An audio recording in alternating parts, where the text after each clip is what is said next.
Jauh ya, lagi alon-alon lakon kelakon, gegojekan sinambi tetembangan. Ya, Mbak Ririn tetap tak diusik.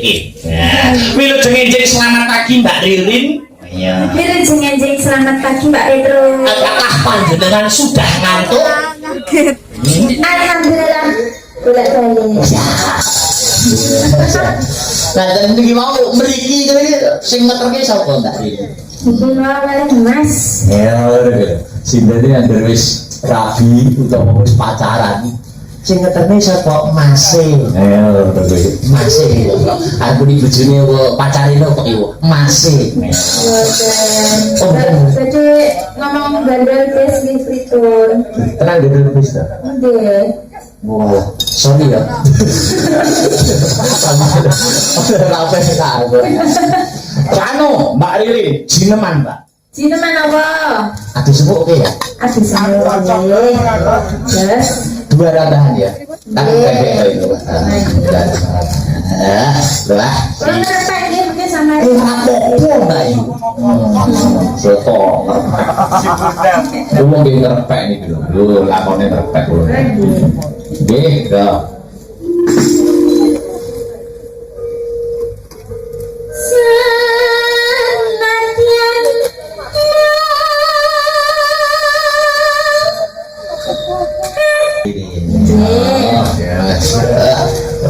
Dengan beri dulu nyerang sing nyemak nyerang sing klasik gitu ya.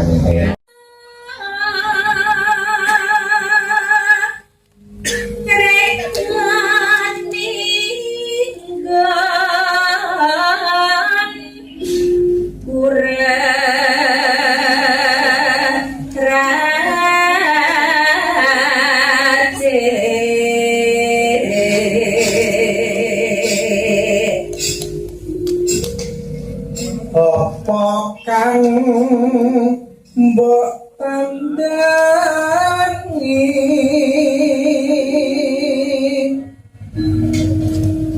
Aku gawe rujak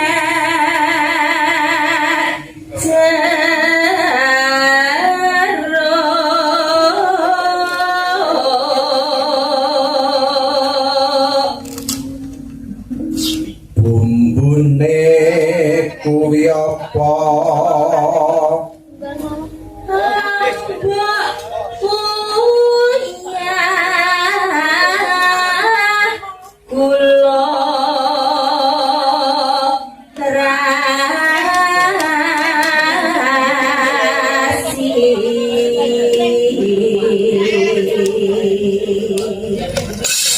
jeruk bali dasare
luar biasa buat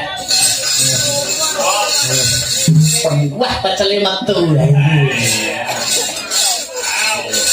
ayo penontonnya masih luar biasa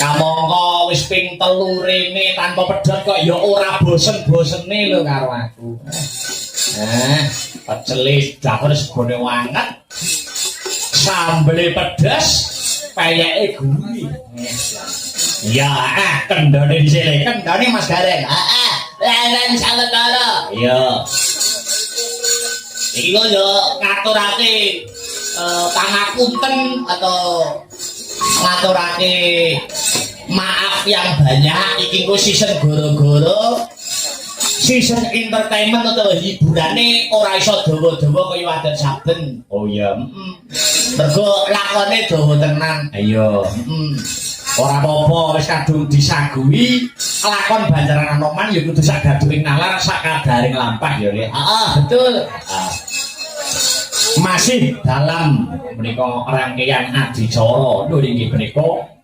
bersih dusun ingkang mapan wonten ing dusun Pengkol desane Marami kecamatan Sukomoro Kadipaten Nganjuk wah luar biasa ya Dik Petro luar biasa jempol dua kagem warga masyarakat ana ing dusun Pengkol Marami Dang wong penontone sing kaya ngene jari kaya penelitian wayang kok jari arep punah iku ndi Dari sing tresno isi oke ayo utamane Jawa Timur iki penyangga budaya kuwi ora peh aku dalang manggon ing Jawa Timur senior dalang karo pepunden dalang sing matane Jawa Tengah lho padha ngrumangsani memberikan dawuh pangandika nek Jawa Timur kuwi tolak ukur penyangga budaya bersih desa ya Jan ning Solo Raya ngono lak kena diitung nganggo driji ngono ya kok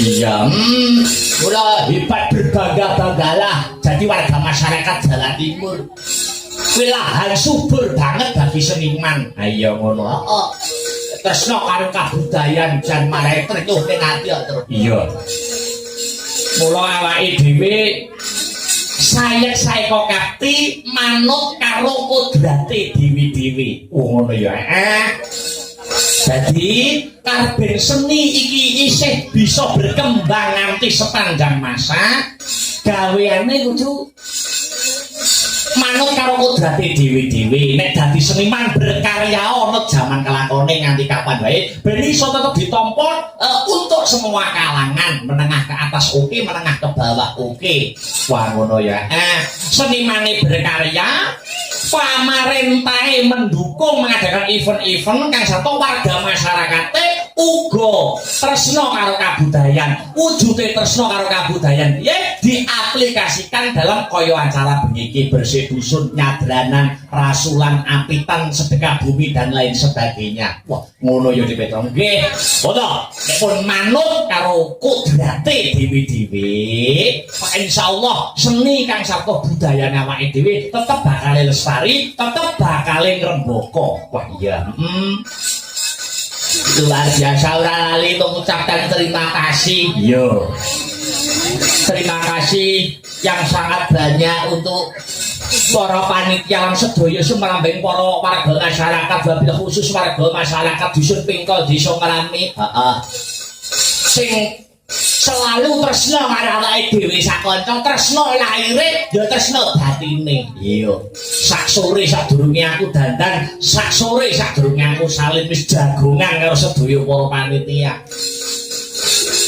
malah kepara ana priyayi salah satu panitia sing jagongi sore mau di mana Astabrata pentas ki mesti nyusul kaya ning Sombro nyusul ning Kediri nyusul terus wes ning di nyusul wakon wektune ludang mesti nyusul nganti kaya ngono tresnane karo awake dhewe sak kanca le nggih wong tresno lah ngaten niku ibaratipun swara kritik atau saran kuwi malah sing tak terima nomor 1 kuwi malah para-para arus bawah adalah arus bawah saking para-para masyarakat akar rumput ngono lho. Ya.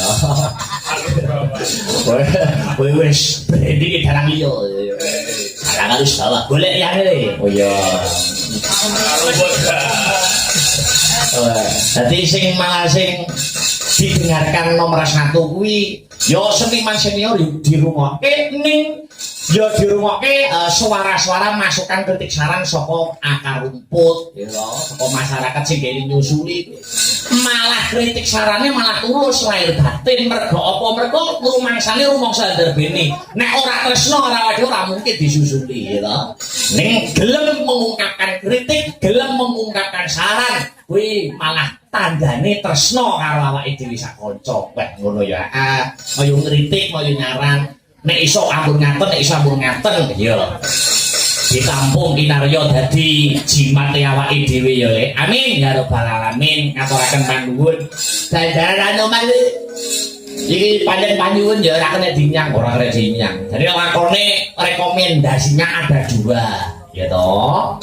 Siji sing panitia rapat kuwi lakon mengerucut 2 lakon, ya toh. Siji ana sing nyuwun Banjaran Anoman, loro Wahyu Purba Sejati.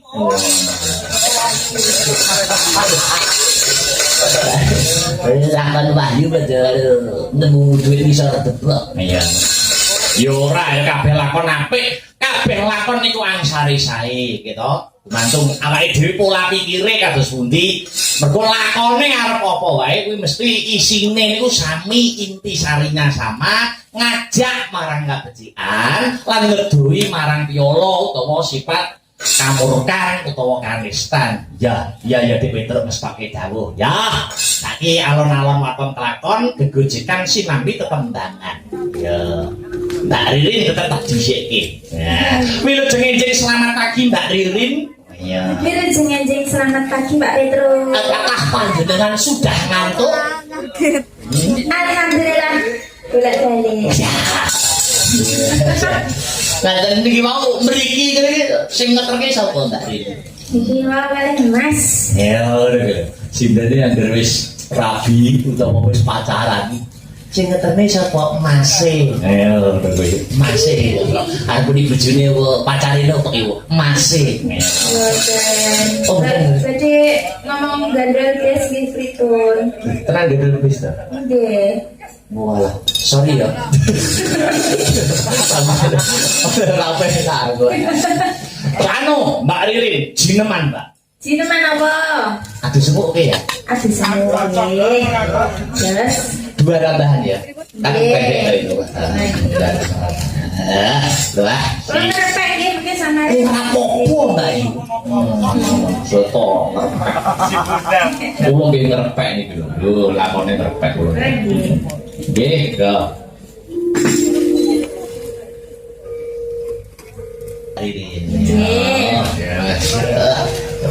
Dengan teng mriki ku lho nyerang sing nyemek nyerang sing klasik jenengan. Demen kula swara panjenengan. Sapa ki? Si Ranger Mangadewa iki lho, Pak. Nggih. Nek ngowonane pas ndak iso melu kula niku, Pak.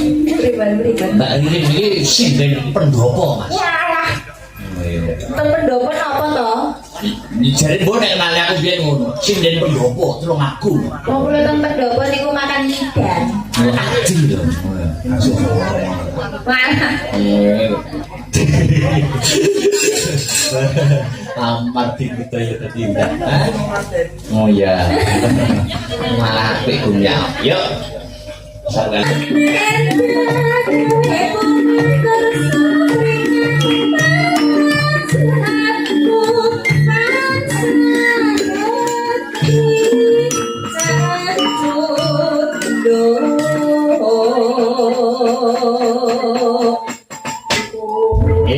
Ngaturaken panuwun Mbak Rin sama ngaturaken jineman. Ya, aduh semu ya.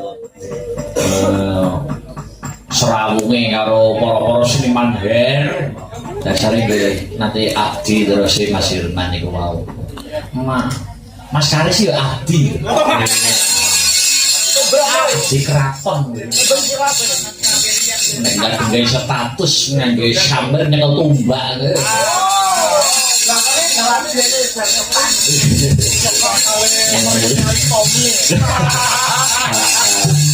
Ya, nggo timbang ngono kuwi anu kok mengisi kegiatan dengan kegiatan-kegiatan yang positif. Ayo, timbang ora ono nganggur ya seramung memperlebar relasi. Iya. Ki mau sing mundhut putut manggung tak ijoli nganggo adu semu mergo nek putut manggung dolanan wancine ngentekke wektu. Ora apa-apa le. Ya, sing aku padha jinemake. Lah ya.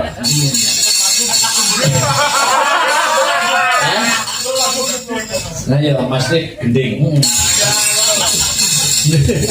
Tak joli ya. Yo iki mau permintaan dari Mas Jabrik SMA. Nek mau Bunda Angel Eleven apa itu meminta katosnan sejati niki dadi hati. Ya. Barang sih ben kanca-kanca leren. Makanya wong lakone kok mau aku ya. Terus lo nek ra diimbangi ngene iki ya. Ya, monggo Mas Her dipun bantani mengke sing ngaturake langgane kalben adi kula Dik Sinta Widya Lupe. Ayo.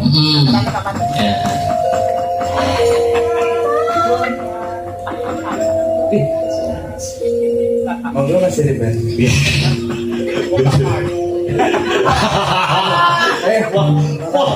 Apa ini aku? Apa ini Pak? Ngono kuwi geroke sijine jenenge Pak Barok wis ketemu. Anu, golek kanca gerok sijine apa-apa sapa sembarang. Aku Pak Nirni lah iku. Wis sak sapa. Ayo. Yo. Kiraku kowe pancitra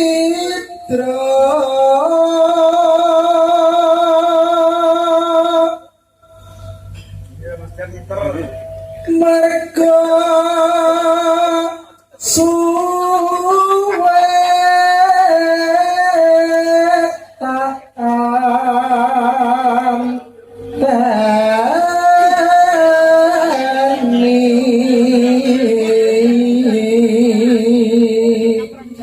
dumateng para pamirsa Sutasna Budaya ingkang tasih nenggani wonten lokasi, kula mengucapkan terima kasih masih diberkahi kanthi jam 2 punjul. Iya, monggo dipun lajengaken Mas Her. Layang kina mama ruta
Dik Sinta kalih berdiri pelan-pelan Dik. Monggo langsung buka celuk coba kaya apa.